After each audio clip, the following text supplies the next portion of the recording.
سچائی تم کو آزاد کرے گی۔ اس کلام کو سنیں، برکت کو حاصل کریں، شیئر کریں تاکہ دوسروں کو تک یہ زندہ کلام پہنچے، وہ برکت کو حاصل کرے۔ کون آپ کو آزاد کرے گی؟ سچائی تم کو آزاد کرے گی۔ پس یسوع نے ان یہودیوں سے کہا جنہوں نے اس کا یقین کیا تھا کہ اگر تم میرے کلام پر قائم رہو گے تو حقیقت میں میرے شاگرد ٹھہرو گے اور سچائی سے واقف ہوگے، اور سچائی تم کو آزاد کرے گی۔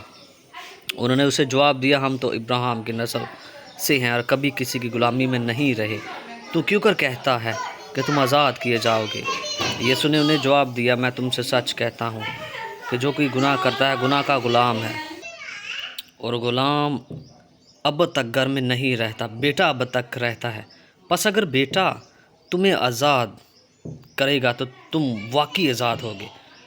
میں جانتا ہوں کہ تم ابراہیم کی نسل سے ہو، تو بھی میرے قتل کی کوشش میں ہو، کیونکہ میرا کلام تمہارے دل میں جگہ نہیں پاتا۔ میں نے جو اپنے باپ کے ہاں دیکھا ہے وہ کہتا ہوں، اور تم نے جو اپنے باپ سے سنا ہے وہ کرتے ہو۔ انہوں نے جواب میں اس سے کہا، ہمارا باپ تو ابراہیم ہے۔ یسوع نے ان سے کہا، اگر تم ابراہیم کے فرزند ہوتے تو ابراہیم کے سے کام کرتے، لیکن اب تم مجھ سے جیسے شخص کے قتل کی کوشش میں ہو، جس نے تم کو وہی حق بات بتائی جو خدا سے سنی۔ ابراہیم نے تو یہ نہیں کیا تھا، تم اپنے باپ کے سے کام کرتے ہو۔ انہوں نے اس سے کہا، ہم حرام سے پیدا نہیں ہوئے، ہمارا ایک باپ ہے، یعنی خدا۔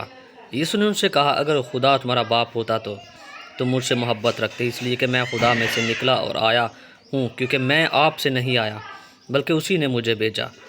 تم میری باتیں کیوں نہیں سمجھتے؟ اس لیے میرا کلام سن نہیں سکتے۔ تم اپنے باپ ابلیس سے ہو اور اپنے باپ کی خواہشوں کو پورا کرنا چاہتے ہو۔ وہ شروع ہی سے خونی ہے اور سچائی پر قائم نہیں رہا، کیونکہ اس میں سچائی ہے نہیں۔ جب وہ جھوٹ بولتا ہے تو اپنی ہی سی کہتا ہے، کیونکہ وہ جھوٹا ہے، بلکہ جھوٹ کا باپ ہے۔ لیکن میں جو سچ بولتا ہوں اسی لیے تم میرا یقین نہیں کرتے۔ تم میں کون مجھ پر گناہ ثابت کرتا ہے؟ اگر میں سچ بولتا ہوں تو میرا یقین کیوں نہیں کرتے؟ جو خدا سے ہوتا ہے وہ خدا کی باتیں سنتا ہے، تم اس لیے نہیں سنتے کہ خدا سے نہیں ہو۔ یہ ہے جی خدا ان کا زندہ بخش کلام۔ سچائی تم کو آزاد کرے گی۔ اس کلام کو سنیں، برکت کو حاصل کریں، ویڈیو کو لائک کریں، follow and share. God bless you.